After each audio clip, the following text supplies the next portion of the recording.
We've seen your proposals. You also say you have no intention of invading Ukraine. So will you guarantee unconditionally that you will not invade Ukraine or any other sovereign country?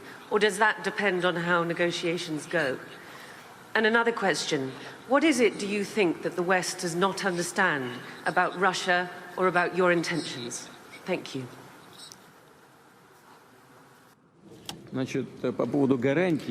Speaking of the security guarantees and what it will depend upon, or if something will depend upon the negotiations, our actions will not depend on the negotiation. They will depend on the unconditional compliance with the Russian security demands today and in the historical context.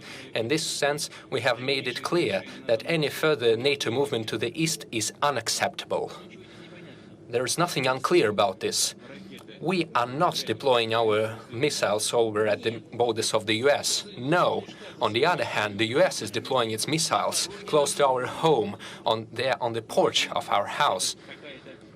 So, are we demanding something excessive? We're simply asking them not to deploy their attack systems over at our home.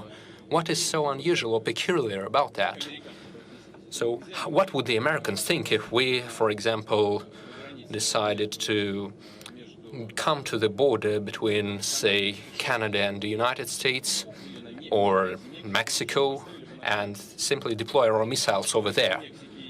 Well, did Mexico and the US never have any territorial disputes? What about California? What about Texas? Did you forget about that? But everything seems to have calmed down. Nobody remembers those things, just like the way they remember about Crimea. We try not to remember the situation in Ukraine. Who created that? Who started the crisis? Was it Lenin? Yes, when he declared the Soviet Union in 1922 and then the Constitution of 1924 following his death, was following the principles of Lenin.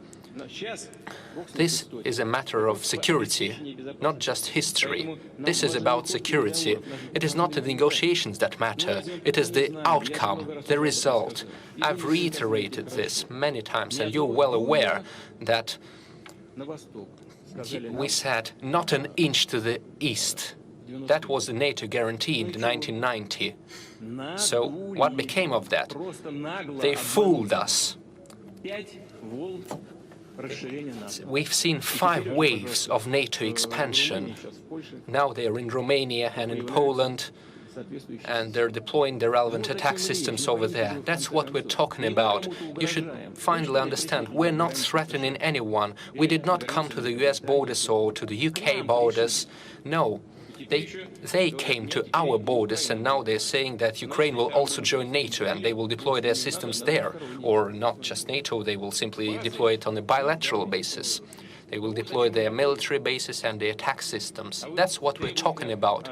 And you keep demanding some guarantees from us. You must give us the guarantees. It is up to you, and you must do this immediately, right now, instead of keep talking about this for decades. And use this small talk and soft talk about the need for guarantees of security for everyone.